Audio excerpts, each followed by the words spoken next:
Hello student, আশা করি সব ভালোই আছো। আমরা আজকে ক্লাস 10-এর দ্বিতীয় যে অধ্যায়টা আছে গ্যাসের আচরণ, সেই আচরণের প্রথম ক্লাস শুরু করব। তো আজকে আমরা পড়ব বয়েলের সূত্র। তো চলো শুরু করা যাক। বয়েলের সূত্র খুব ইম্পর্ট্যান্ট একটা অংশ গ্যাসের আচরণে, এবং বোঝা খুব একটা কঠিন নয়। আমি তোমাকে যেভাবে বুঝিয়ে দেবো সেভাবে যদি করো খুব ইজি লাগবে, অত কঠিন কিছু লাগবে না। তো চলো শুরু করা যাক বয়েলের সূত্র গ্যাসের আচরণ চ্যাপ্টারের।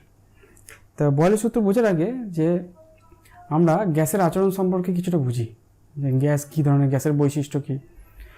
দেখো, দুই রকমের ওয়ার্ল্ড আছে। একটা হচ্ছে মাইক্রো ওয়ার্ল্ড, যেটাকে আমরা চোখে দেখতে পাই না, একটা হচ্ছে ম্যাক্রো ওয়ার্ল্ড, যেটাকে আমরা চোখে দেখতে পাই। ঠিক আছে, এখন গ্যাসকে তো দেখতে পাওয়া যায় না। কিছু কিছু গ্যাস আছে যাদের কালার আছে, তাদেরকে দেখতে পাওয়া যায়, কিন্তু বেশিরভাগ গ্যাসই কিন্তু দেখতে পাওয়া যায় না।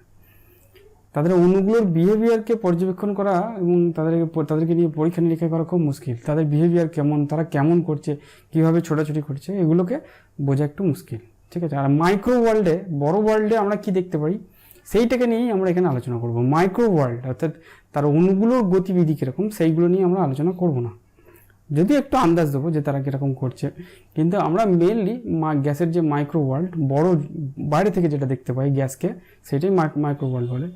যেমন গ্যাসের বাইরে থেকে কি দেখতে পারি, গ্যাসের ভর কতটা, তাই না? গ্যাসের ভর আছে জানো তো, কিছুই না, খুব ছোট একটা এক্সপেরিমেন্ট। একটা বেলুন নেবে, ফোলানো নয় এমন অবস্থায় তাকে ওজন করবে, আর তাকে ফুলিয়ে ওজন করবে।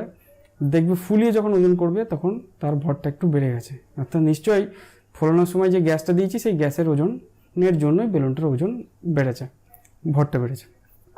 আর কি দেখতে পাই, যে গ্যাসের আয়তন আছে, তাই না? গ্যাসের আয়তন আছে, গ্যাস চাপ দিচ্ছে এবং গ্যাসের একটা নির্দিষ্ট উষ্ণতা আছে। তাহলে এইটা হচ্ছে মাইক্রো ওয়ার্ল্ড, এগুলোকে আমরা দেখতে পাই। তাই এই তিনটে জিনিসকে নিয়েই আমরা এই চ্যাপ্টারে আলোচনা করব। কি কি? একটা হচ্ছে উষ্ণতা, একটা হচ্ছে চাপ, আর একটা হচ্ছে আয়তন। আর একটা জিনিস আছে যেটা হচ্ছে গ্যাসের ভর, সেটা সবসময় স্থির থাকবে। তো ঠিক আছে, চলো এই চারটে বিষয়কে নিয়ে আমরা আলোচনা করব, গ্যাসের এই চারটে জিনিস। চলো তাহলে গ্যাসের বৈশিষ্ট্যগুলি দেখি। গ্যাসের অণুগুলো অ্যাকচুয়ালি আমরা দেখতে পাই না বটে, কিন্তু এরকমভাবে ছোটাছুটি করে। তারা কিন্তু কখনো স্থির থাকে না, এবং ছোটাছুটি করার সময় তারা নিজেদের মধ্যে ধাক্কা পায়, এবং তারা যে পাত্রের মধ্যে রাখা হয় সেই পাত্রের মধ্যেও ধাক্কা খায়। এই যে এর যে গতিশক্তি বা এর বেগ, এটা নির্ভর করে ওই গ্যাসটার উষ্ণতার উপর। অর্থাৎ গ্যাসটার গতিশক্তি, অণুগুলোর গতিশক্তি, তার যে পরম উষ্ণতা, সেই পরম উষ্ণতার সমানুপাতিক। এখন পরম উষ্ণতা কী জিনিস সেটা এই চ্যাপ্টারেই আছে, এগুলো আমরা পড়বো। পরম উষ্ণতা কী জিনিস এখন মনে রাখো, যে গ্যাসের অণুগুলোর গতিশক্তি তার উষ্ণতার সঙ্গে সমানুপাতিক। উষ্ণতা যত বাড়বে তত গ্যাসের অণুগুলোর গতিবেগ বাড়বে, গতিশক্তিও বাড়বে। গতিবেগ বাড়লেই তার গতিশক্তি বাড়বে। চলো গ্যাসের বৈশিষ্ট্যগুলো দেখি। বলছে গ্যাসের কোনো নির্দিষ্ট আকার বা আয়তন নেই। যখন যে পাত্রের মধ্যে রাখা হয় তখন সেই পাত্রেই তার আকার এবং আয়তন দখল করে। এটা আমরা ছোটবেলা থেকে পড়ে এসেছি যে গ্যাসের কোনো নির্দিষ্ট আকার নেই। গ্যাসের অণুগুলির মধ্যে আকর্ষণ বল খুব কম এবং তাদের দূরত্ব অনেক বেশি। কঠিন বা তরলের সঙ্গে যদি গ্যাসকে তুলনা করি, তাহলে কঠিনের অণুগুলো খুব কাছাকাছি থাকে এবং তাদের মধ্যে আকর্ষণ বলটাও প্রচণ্ড বেশি। ওই জন্য কঠিনকে ভাঙা খুব মুশকিল। তরলের ক্ষেত্রে কি হয়, তরলের অণুগুলো একটু দূরে থাকে বটে এবং আকর্ষণ বলটা কঠিনের থেকে কম হয়, কিন্তু তারা কখনো সেপারেট হয় না। ঠিক আছে, জলের অণুগুলো সেপারেট করা অত সহজে নিজেরা সেপারেট হতে পারে না। আমরা যদি সেপারেট করি তাহলে সেপারেট হবে। গ্যাসের ক্ষেত্রে অণুগুলো কিন্তু কোনো আকর্ষণ বল আছে বটে, কিন্তু সেটা খুবই কম, এবং তাই জন্য তারা এলোমেলো ইতস্তত ঘুরে ঘুরে বেড়ায়। গ্যাসের উপর চাপ বাড়লে, পাত্রের মধ্যে গ্যাস নিয়ে সেটাকে যদি আমরা চাপ দিই, তাহলে কিন্তু সেই গ্যাসটা কি হয়, সংকুচিত হয়, অর্থাৎ তার আয়তনটা কমে যায়। আবার কোনো গ্যাসকে নিয়ে তাকে যদি ঠান্ডা করি, তাহলেও কিন্তু তার উষ্ণতা, তার আয়তনটা কমে যায়। এটাকে বলা হয় গ্যাসের সংকোচনশীলতা। তাহলে দুভাবে একটা গ্যাসকে সংকোচন করা যায়, একটা হচ্ছে তাকে চাপ দিয়ে, আরেকটা হচ্ছে তার উষ্ণতা কমিয়ে, অর্থাৎ তাকে ঠান্ডা করে। চলো নেক্সট। ঠিক একইভাবে গ্যাসের প্রসারণশীলতাও ধর্ম আছে, অর্থাৎ গ্যাস যেমন সংকুচিত হতে পারে তেমনি প্রসারণও হতে পারে। অর্থাৎ গ্যাসের উপর যদি আমি চাপ কমিয়ে দিই বা যদি গ্যাসকে গরম করি, তাহলে সেই গ্যাসটা কিন্তু প্রসারিত হবে। যেমন তোমরা একটা উদাহরণ নিতে পারো, যে তোমরা যখন সাইকেলে পাম্প করো তখন কি করা হয়, খুব অতিরিক্ত চাপে আমি গ্যাসকে একটা টিউবের মধ্যে ঢোকানো হয়, অর্থাৎ চাপ প্রয়োগ করে এখানে গ্যাসের আয়তনটাকে কমিয়ে দেওয়া হয়। আর একটা উদাহরণ দিতে পারি, সেটা হচ্ছে গ্যাসের যে সিলিন্ডার আছে, আমাদের এলপিজি সিলিন্ডার, সেখানে কিন্তু প্রচণ্ড চাপে একটা বিশাল পরিমাণ গ্যাসকে ওই সিলিন্ডারের মধ্যে লিকুইড অবস্থায় ঢোকানো হয়। মানে এত চাপের মধ্যে ঢোকানো হয় যে গ্যাসটা লিকুইড হয়ে যায়। বুঝতে পারছো? কিন্তু যদি ওই সাইকেলটা কখনো লিক করে তখন সঙ্গে সঙ্গে কী দেখা যায় যে ওই গ্যাসটা বেরিয়ে তার আয়তনটা বিশাল হয়ে গেল, অর্থাৎ পুরো বায়ুমণ্ডলে ছড়িয়ে গেল, অর্থাৎ তার আয়তন বিশাল পরিমাণ বৃদ্ধি পেয়ে গেল। তাহলে গ্যাসের যেমন সংকোচনশীলতা ধর্ম আছে তেমনি প্রসারণশীলতার ধর্ম আছে। বলছে পরস্পর বিক্রিয়া করে না, এরকম গ্যাসগুলোকে যদি পাশাপাশি রাখি তাহলে কিন্তু তারা একে অপরের সঙ্গে মিশে যাবে, এটাকে বলা হয় গ্যাসের ব্যাপন প্রক্রিয়া। ঠিক আছে, তুমি যদি ঘরের কোথাও একটা ধূপকাঠি জ্বালাও তাহলে দেখবে গোটা ঘরটা সেন্ট হয়ে গেছে। তার কারণ কি, ওই গ্যাসটা কি করে, ওই সেন্টটাকে এক ঘরের এক কোণ থেকে আরেক কোণে নিয়ে আসে, এটাকে বলে গ্যাসের ব্যাপন। গ্যাসের ঘনত্ব খুব কম, ডেনসিটি খুবই কম, এবং এই ঘনত্ব গ্যাসের উষ্ণতা এবং চাপের উপর নির্ভর করে। গ্যাসের যদি চাপ প্রয়োগ করি তাহলে তার ডেনসিটি বেড়ে যাবে, কারণ তার আয়তন কমে যাচ্ছে, আর আয়তন কমে গেলেই তার ঘনত্ব কী হবে, বেড়ে যাবে। আর উষ্ণতা যদি কমিয়ে দিই তাহলে ডেনসিটি কমবে, ডেনসিটি বাড়বে। উষ্ণতা যদি কমায় তাহলে তার আয়তন কী হবে, কমবে, এবং আয়তন কমলেই তার ঘনত্ব বেড়ে যাবে। ঠিক আছে, তাহলে এই হচ্ছে আমাদের গ্যাসের বৈশিষ্ট্য। এখন এই প্রশ্নটা একবার দিয়েছিল যে গ্যাসের আয়তন যখন উল্লেখ করি তখন তার চাপ আর উষ্ণতা উল্লেখ করতে হয় কেন। আমি যদি বলি একটা গ্যাসের আয়তন হচ্ছে 1 লিটার, এই কথাটা পুরো ভুল, একবারে ভুল। যে একটা গ্যাসের আয়তন আমি 1 লিটার কি করে বলতে পারি, কারণ কোনো গ্যাসের তো নির্দিষ্ট আকারও নেই, নির্দিষ্ট আয়তনও নাই, তাহলে আমি 1 লিটার বললাম কি করে। আয়তন বলার সময় অবশ্যই আমরা গ্যাসের উষ্ণতা এবং চাপটা উল্লেখ করব। দেখি কীরকম জিনিস। মনে করো এই পাত্রে কিছু পরিমাণ গ্যাস আছে, ঠিক আছে, আমি আরেকটা ছোট পাত্র নিলাম এবং পাত্র দুটোকে একটা পাইপ দিয়ে যোগ করলাম। ঠিক আছে, এখন দুটো এই গ্যাসে এইখানে যে গ্যাসটা আছে তার আয়তন বেশি, এখানে যে গ্যাসটা আছে তার আয়তন কম। আমি কি এই পুরো গ্যাসটাকে এইখানে ঢোকাতে পারবো? অবশ্যই ঢোকাতে পারবো। এখানে কিন্তু গ্যাস আছে, এখানে কোনো ফাঁকা জায়গা নাই, কিন্তু নাই। এখানেও গ্যাস আছে, এখানেও কোনো ফাঁকা জায়গা নাই। কিন্তু যদি আমি একটা পিস্টনে নিয়ে এরকম করে দিয়ে যদি এরকম চাপ দিই তাহলে কিন্তু এই পুরো গ্যাসটা এই নলের মাধ্যমে এখানে ঢুকে যাবে।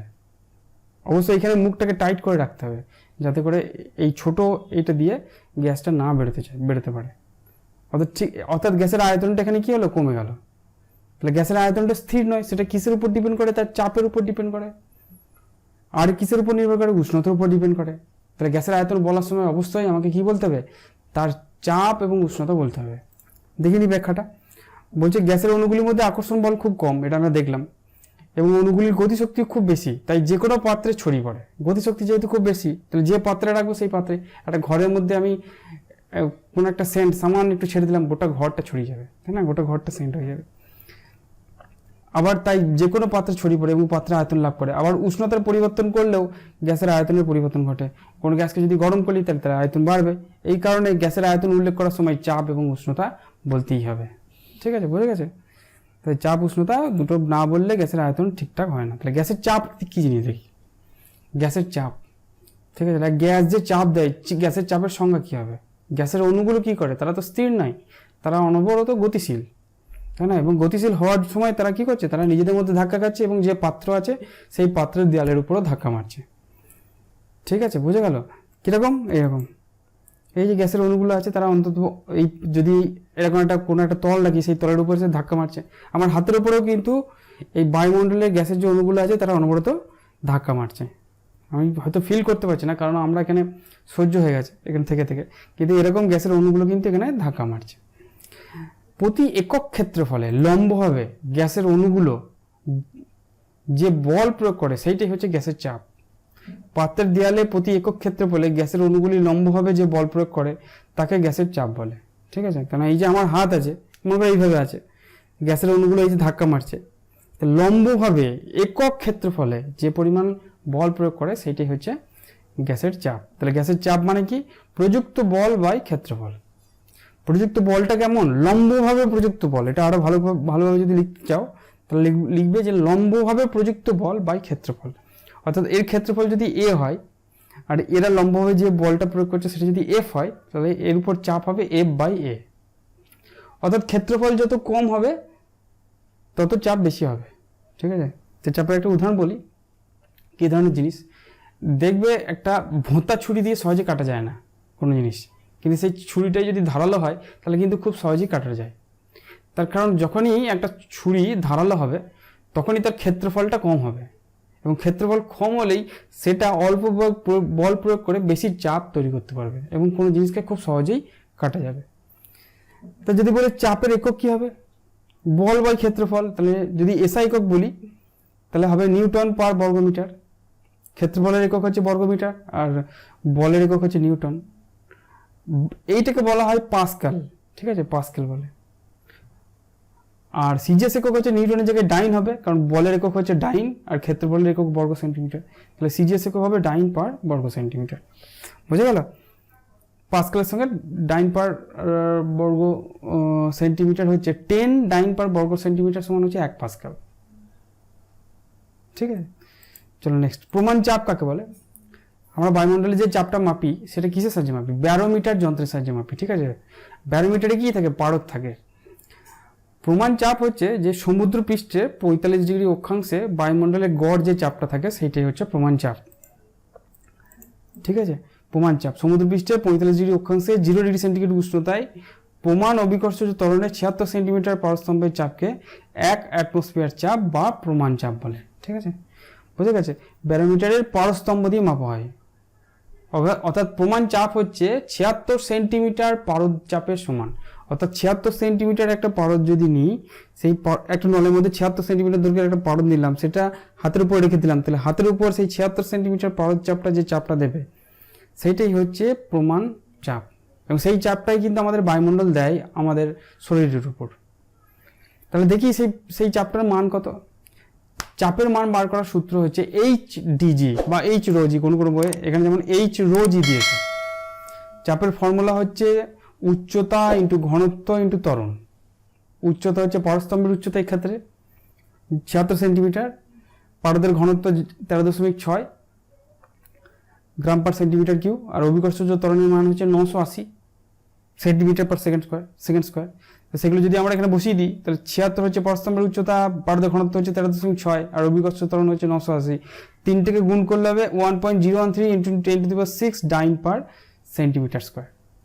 ঠিক আছে, এটাকেই যদি আমরা এসআই ক্যালকুলেশন করতাম তাহলে 76 সেন্টিমিটারকে মিটারে করতে হতো, 0.76, 76 সেন্টিমিটার জায়গায় 0.76 হয়ে যেত। 13.6 এইটি যে ঘনত্ব, এটাকে যদি এসআই করতাম, তোমরা চেঞ্জ করা শিখেছো কিনা জানি না, 13,600, এটা হতো 13,600 কিলোগ্রাম পার ঘন মিটার। ঠিক আছে, আর জি এর মান হচ্ছে 9.8, SI 9.8 metre per second square. তো এইটা মানটা যদি বসাতাম তাহলে হতো 1.013 ইন্টু 10⁵ পাস্কাল। তাহলে এইটাই হচ্ছে আমাদের প্রমাণ চাপের মান। অনেক সময় লিখতে দেয় যে প্রমাণ চাপের মান লেখো, তাহলে প্রমাণ চাপের মান হচ্ছে 1.013 ইন্টু 10⁵ পাস্কাল। তো চলো প্রমাণ চাপ বুঝতে পেরেছি। এবার আসা যাক বয়েলের সূত্র কি জিনিস। বয়েলের সূত্র হচ্ছে খুব ইজি সূত্র। ইজি সূত্র কেন? কোনো গ্যাসের উপর যদি চাপ বাড়াই তাহলে তার আয়তন কমবে। যেমন এরকম একটা বেলুন নিয়েছি, তো এই বেলুনটাকে যদি চারিদিকে আমি চাপ দিই, এরকম চাপ দিই কী হবে? বেলুনটার আয়তনটা কমে যাবে। ঠিক আছে, এইটাই হচ্ছে বয়েলের সূত্র। অর্থাৎ স্থির উষ্ণতায় কোনো নির্দিষ্ট ভরের গ্যাসের আয়তন ওই গ্যাসটির চাপের সঙ্গে ব্যস্তানুপাতে পরিবর্তিত হয়। ব্যস্তানুপাত মানে হচ্ছে একটা বাড়লে একটা কমবে। স্থির উষ্ণতায় নির্দিষ্ট ভরের কোনো গ্যাসের আয়তন তার চাপের সঙ্গে ব্যস্তানুপাতে পরিবর্তিত হয়। অর্থাৎ কোনো গ্যাসের আয়তন ভি এবং চাপ যদি পি বলা হয় তাহলে পি সমানুপাতি 1/v। এটি হচ্ছে, অর্থাৎ পি আর ভি এর মধ্যে সম্পর্ক হচ্ছে ব্যস্তানুপাতি। কিন্তু এটা খেয়াল রাখতে হবে যে গ্যাসের ভরটা আর উষ্ণতাটা যেন স্থির থাকে। ঠিক আছে, একটা প্রশ্ন বলি এই ক্ষেত্রে, মনে পড়ে গেল যে একটা বেলুনকে যদি ফোলানো হয় তাহলে বেলুনটার কি হয়? বেলুনটা আস্তে আস্তে আয়তনও বাড়ে এবং তার চাপটাও বাড়ে। তাহলে এই ক্ষেত্রে কি বয়েলের সূত্র প্রযোজ্য নয়? বয়েলের সূত্র বলছে যে যদি চাপ বাড়ে তাহলে আয়তন কমবে, কিন্তু বেলুনকে ফোলানোর সময় তার চাপও বাড়ে এবং তার আয়তনটাও বাড়ে। তো এক্ষেত্রে দুটোই বাড়ছে কী করে? খুব ইজি ফর্মুলা। এক্ষেত্রে গ্যাসের ভরটা স্থির থাকে না।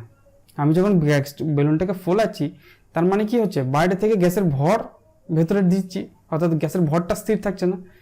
তাহলে এই ক্ষেত্রে বয়েলের সূত্র প্রযোজ্যই নয়, যেহেতু গ্যাসের ভরটা স্থির নয়। তাহলে পি সমানুপাতি 1/v কখন হবে? যখন গ্যাসের ভরটা এবং উষ্ণতাটা স্থির থাকবে।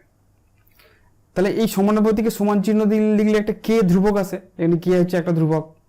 এই ভিটাকে যদি এদিকে নিয়ে যায় তাহলে পিভি সমান কে। এটাই হচ্ছে বয়েলের সূত্রের রূপ। বয়েলের সূত্রে আরেকটা গাণিতিক রূপ আছে, যে মনে করলাম যে P1 চাপে কোনো গ্যাসের আয়তন হচ্ছে V1 এবং P2 চাপে গ্যাসের আয়তন হচ্ছে V2 এবং P3 চাপে গ্যাসের আয়তন হচ্ছে V3। অর্থাৎ চাপটা যেমন যেমন পরিবর্তন করছি গ্যাসটার আয়তনও সেরকম সেরকম পরিবর্তন করছে। তাহলে আমরা লিখতে পারি এরকম P1 V1 সমান P2 V2 সমান P3 V3 সমান K।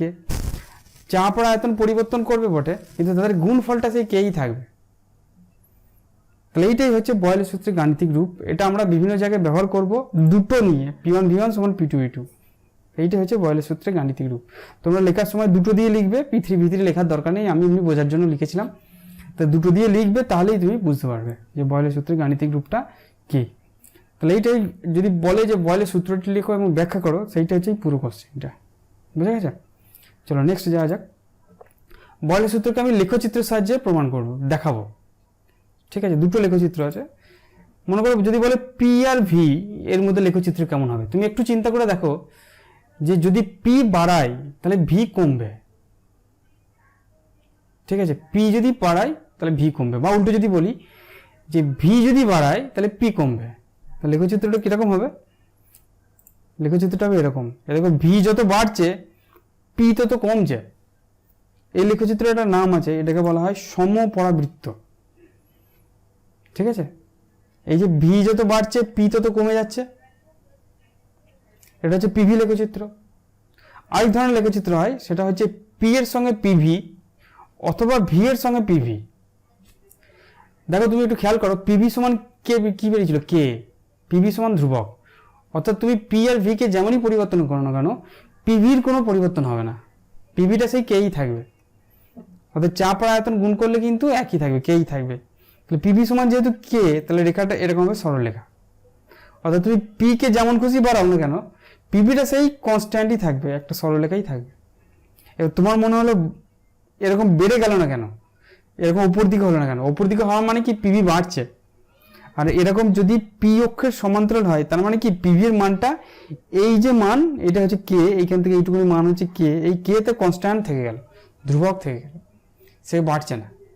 ঠিক আছে, এই ওয়াই অ্যাক্সিসটা হচ্ছে পিভি। ঠিক আছে, এবং এইখানে পিভি কত দূর, এইখান থেকে শুরু করে এত দূর পর্যন্ত, তাহলে সেইটা যেন সবসময় একই থাকে।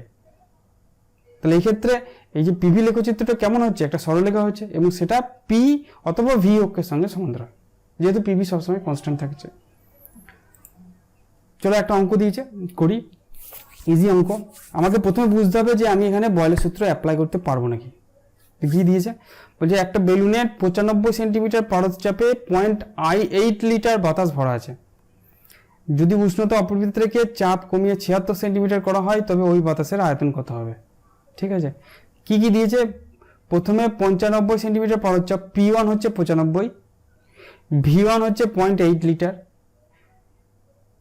P2 হচ্ছে 76 সেন্টিমিটার, তাহলে V2 কত হবে জানতে চাইছে।